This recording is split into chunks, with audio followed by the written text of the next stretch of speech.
Tonight in the presidential election last year, 60% of voters under the age of 30 cast their ballots for Barack Obama. Only 37% voted for Governor Romney, and that was a margin of victory for the president. Now, yesterday, the College Republican National Committee released a report analyzing why younger voters are leaning Democrat. Joining us now from Washington are the primary authors of that report, Alex Smith and Kristen Soltis. Ms. Soltis, begin with you. What's the headline of your report?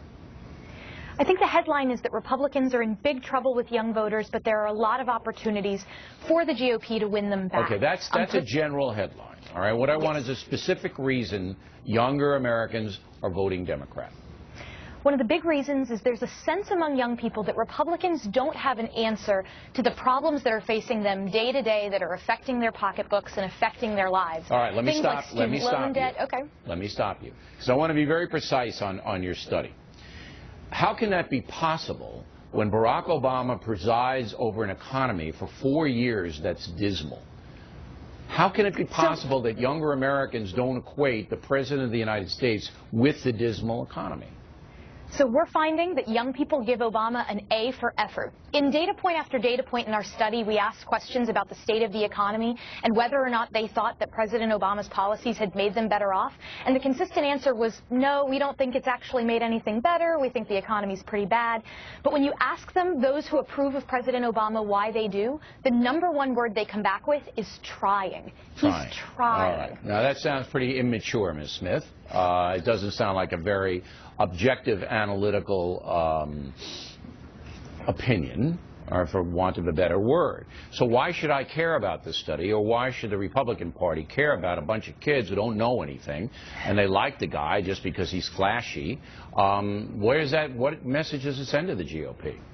Well, to be quite frank, Bill, if the Republican Party ignores younger voters or continues to do so, we risk losing every national election in the future. Do you believe that the Republican Party and Mitt Romney ignored younger voters? Do you believe they did that? I'm not saying that there was an institutional neglect of younger voters, but certainly that's the way young voters felt, is that they weren't reached by the campaign or by the Republican Party. Why? Because when I covered the campaign, certainly Barack Obama is younger and hipper than Mitt Romney. No doubt. But as far as substance was concerned, I didn't see a big difference in the two presentations. They both promised to do everything for everybody. Well, a part of our report really focuses on the media through which the campaigns communicated with younger voters. And in the future, we simply have to meet younger voters where they are, on Yahoo News, on Facebook, shareable content. We have to have a Republican candidate who tweets. Yes, but one of the most interesting parts of our study was that it's not necessarily a coolness factor. In fact, before any of the political questions were asked in the survey that Kristen did, we asked younger voters to describe how they view themselves. And coolness made it into the single digits. 5% wanted to see themselves as cool. They want to be seen as hardworking, intelligent, and competent and responsible. Well, those are all hallmarks of the Republican Party. Earn it.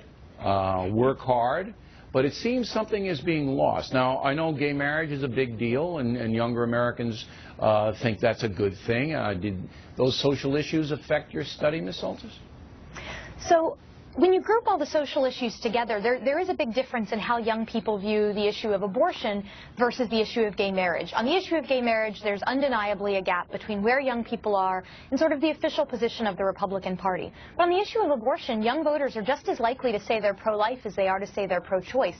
There's not really a generation gap on that issue quite like you see on gay marriage. So I don't think that the social issues make it impossible for Republican candidates to win young voters. I do think that the economic issues, though, are the ones where they're going to have to win the battle in order to win more young voters. But I just don't know how you do that when economic issues on the Democratic side are dismal, yet the younger voters don't accept that as long as somebody is trying.